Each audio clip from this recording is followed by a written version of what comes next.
বন্ধুরা, কার কার পেট খারাপ হয়েছে কালকে নববর্ষে খাওয়ান খাইয়া, যারা যারা খাইছেন একদম কবজি ডুবাইয়া। তো যাই হোক, যোগ সব পার্ট। তো কালকে তো খুবই খাওয়াইছে, আমি তো নিরামিষই খাইছি, বাসন্তী পোলাও টোলাও খাইলাম। অ্যাকচুয়ালি কালকে এইসব খাওয়ান খাইয়ে সেটা ভাবলাম যে আর খাওয়া যায় না, আর আমি তো খাইও না, আপনারা দেখেন সব সময় আমি ডায়েটে থাকি। তো এলিগা আজকে একদম পাতলা ঝুল, নিরামিষ পাতলা ঝুল।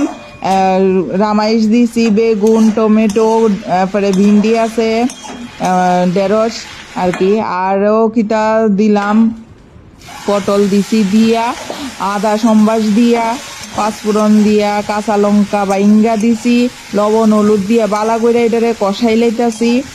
এই যে তো একবারে সিম্পল, যারা যারা মানে একটু পেটে গড়বড় হইছে, তো এই তরকারিটা একদম হালকা কইরা খাইয়া গরম গরম ভাতের সঙ্গে খান, দেখবেন একদম শরীরে অনেকটা আরাম পাইবেন। কারণ স্বাভাবিক এটা আমরা 12 মাসে 13 পার্বণ।